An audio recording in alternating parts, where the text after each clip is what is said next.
La ley del oro, al centro de los dilemas económicos de Bolivia. No cabe duda alguna de que la ley del oro y su reglamentación que acaba de ser conocida se han convertido en el ojo de la tormenta, que para muchos sería la última tabla de salvación ante la profunda crisis de Estado que se avecina. Esta norma no se limita al ámbito específico de las reservas internacionales, sino que pone de manifiesto múltiples variables institucionales, políticas y de relaciones internacionales, además de las de carácter estrictamente económico, su legitimidad política y moral en primer lugar, sus fundamentos económicos en segundo lugar, y por qué los vendedores aceptarían un boliviano devaluado. Luego, la poca transparencia de todo este proceso con la nueva política del Banco Central de Bolivia, de emitir reportes solo cada 4 meses. Por último, la pregunta del millón: ¿a quién beneficiará y dónde acabará el oro boliviano? Que sabemos por adelantado no será en las bóvedas del Banco Central de Bolivia. Falta de legitimidad política y moral de la ley del oro. La aprobación de la ley del oro en la Asamblea Legislativa Plurinacional fue un escándalo, primero con un rechazo de la ley que fue ignorado con maniobras corruptas para luego ser finalmente aprobado en la total opacidad y falta de transparencia con señales por demás evidentes de sobornos a los legisladores. Su reglamentación fue más vergonzante todavía, ya que el único interlocutor del Banco Central de Bolivia para fines de concertación,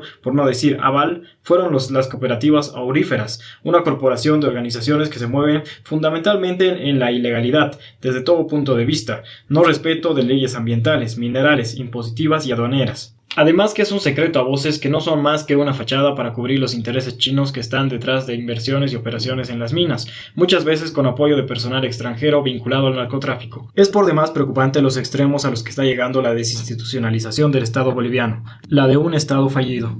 Ley de oro, etnocidio y falacia del Estado plurinacional. La explotación de oro se realiza mayormente en territorios indígenas de poblaciones que fueron declaradas como naciones y en virtud de las cuales se cambió el nombre del país de República Boliviana al de Estado Plurinacional de Bolivia. Sin embargo, el último en hacer respetar los derechos de estas naciones es justamente el Estado y sus representantes. Al ser la economía del oro una actividad ilegal en estos territorios, viola todos los derechos de estas poblaciones. Estas naciones están siendo brutalmente agredidas en su salud a través del uso intensivo del mercurio, sus costumbres con la prostitución y trata de personas, y su organización social con la invasión de individuos que ni siquiera son bolivianos, en sí todo lo fundamental que hace sus vidas. Si asumimos que la protección de los valores y supervivencia de estas naciones era la razón de ser del Estado plurinacional, podemos concluir que este no solo ha fracasado, sino que nunca existió tal Estado plurinacional, siendo solo un discurso demagógico que ahora ha quedado totalmente al desnudo.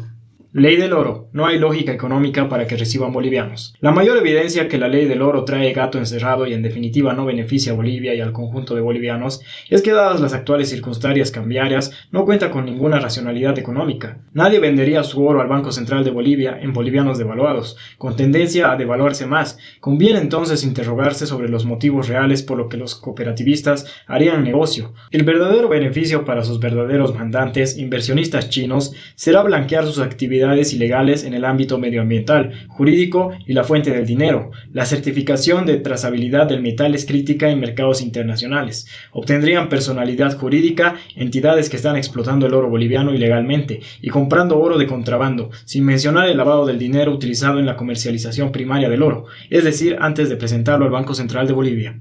Primer beneficiario de la ley del oro, minería depredadora del medio ambiente. Ni el 10% de las operaciones auríferas en Bolivia cuentan con la ficha ambiental requerida, y es un secreto a voces que las tienen las han obtenido de forma corrupta, y no existe ninguna fiscalización sobre su cumplimiento. Entonces, ¿quién venderá legal y legítimamente su oro al Banco Central de Bolivia? Nadie. ¿Para qué sirve la ley del oro? Definitivamente no para garantizar la trazabilidad del oro adquirido, ni para seguir la huella del oro, sino todo lo contrario, para blanquear la actual producción de oro cuasi criminal y presentarla a los mercados internacionales como oro responsable. Es una contradicción, por no decir un escándalo, que el Banco Central de Bolivia se preste a certificar una producción de oro que es rechazada por los mercados y consumidores internacionales, debido a todos los flagelos que conlleva, no solo limitados al uso indiscriminado del mercurio y sus consecuencias en la salud humana, sino la destrucción de fauna y flora silvestre, invasión de áreas protegidas, destrucción de cuencas hidrográficas, solo por citar las principales. Segundo beneficiario de la ley del oro, minería ilegal. En Bolivia, minería ilegal es sinónimo de cooperativas auríferas, fachada de interés foráneos que aglutinan capital chino, operadores colombianos y liquidez del narcotráfico. Por supuesto que sus miembros son ficticios, existiendo eso sí una explotación laboral y misericordia y un grupo de dirigentes corruptos que se encargan de los arreglos con el Estado. ¿Qué documentación legal válida podrían presentar al Banco Central de Bolivia estas organizaciones criminales? Ninguna. Peor aún si la actividad extractiva está vinculada con el contrabando de oro producido ilegalmente en países vecinos, como Perú y Colombia. Y si consideramos que una verdadera legalización de la minería del oro debería contemplar el cumplimiento de normas laborales, impositivas y de comercio exterior, entre otras, ¿qué oro responsable estaría adquiriendo el Banco Central de Bolivia? Ninguno. Lo más probable es que se forme una red de proveedores con documentación falsa donde el Banco Central de Bolivia acabe blanqueando oro ilegal. Tercer beneficiario de la ley del oro: dinero del narcotráfico.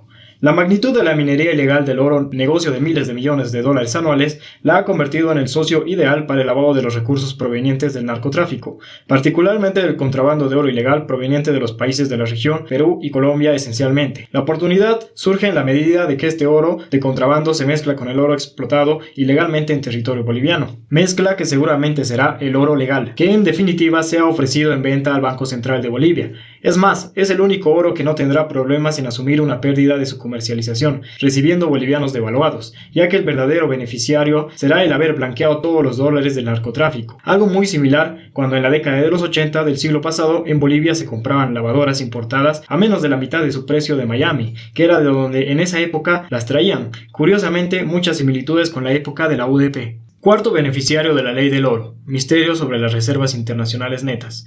En el marco perverso de los incentivos institucionales que ahora rigen la función pública en Bolivia, la ley del oro está siendo utilizada por el Banco Central para ocultar información sobre las reservas internacionales netas, RIN, un grave retroceso desde todo punto de vista, ya que luego de publicar por años la RIN semanalmente, ahora se pretende publicar esta información cada 4 meses, peor aún con un retraso de más de 2 meses, lo cual la inutiliza para fines de toma de decisiones económicas, sin mencionar que la credibilidad de la misma está seriamente cuestionada, habiendo sido esta significativamente reducida.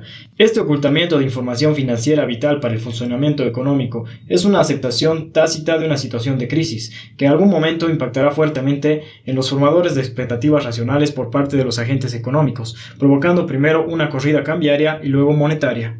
Quinto beneficiario de la ley del oro: blanquear el uso y destino de las reservas del oro. La ubicación física exacta de las reservas del oro ya eran un misterio aún antes de la reciente ley del oro. Lo único cierto es que no están en las bóvedas del Banco Central de Bolivia. Bajo un manto de sofisticación financiera, se ha ocultado información sobre el detalle de las colocaciones del oro metálico en Bolivia. ¿En qué bancos exactamente está depositado este oro? ¿En qué cantidades por banco? Las condiciones de custodia de estos depósitos, si es que están realmente en custodia. Las condiciones financieras, ya que el Banco Central ha reportado ingresos por concepto de estos depósitos. Ante esta falta total de información, era legítimo pensar que estas reservas hasta hayan podido ser ignoradas de forma previa a la entrada en vigencia de la actual ley del oro, es decir, de forma ilegal. Esta sospecha se refuerza con la actual política de no información o desinformación del Banco Central de Bolivia, particularmente con respecto a las reservas internacionales netas. Sexto beneficiario de la ley del oro: cumplir compromisos con China. Es evidente para todo observador de las relaciones económicas internacionales que el actual gobierno boliviano ha optado por China como su principal aliado. Prueba de ello es que China se constituye en el principal acreedor de Bolivia, que empresas chinas han sido elegidas para desarrollar las ingentes reservas de litio boliviano, y recientemente se habla de instalar un banco chino en Bolivia, de adoptar el yuan como moneda de reserva o divisa, y ya directamente que el Banco Unión esté operado en yuanes para resolver la escasez de dólares. En este contexto no es de extrañar que el oro metálico de las reservas internacionales netas de Bolivia estén también comprometidas con el gobierno chino. Es de conocimiento público que China exige que los estados garanticen sus obligaciones financieras con sus reservas y los ingresos provenientes de las materias primas de cada país. Bolivia no tiene por qué ser excepción. Entonces, la ley del oro viene a salvar un gobierno que ha empeñado hasta la camisa con China. Séptimo beneficiario de la ley del oro: China y sus intereses en el oro boliviano. China se encuentra en un agresivo plan de compra de oro metálico para fortalecer sus reservas, y para ello está recurriendo a todos los medios a su disposición: compra de oro metálico en los mercados internacionales, pero principalmente adueñarse del oro metálico de los países en vías de desarrollo, que han caído en sus garras a través de préstamos internacionales, comercio exterior o inversión directa, aprovechándose de liderazgos locales corruptos que están dispuestos a comprometer los recursos de sus países a cambio de ventajas económicas y financieras personales.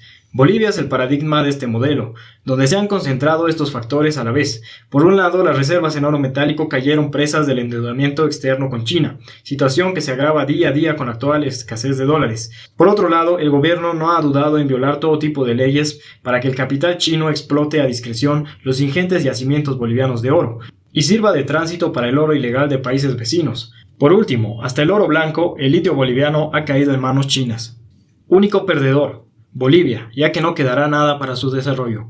Ya vimos 7 beneficiarios de la actual ley del oro, pero ninguno es boliviano como colectivo social y económico.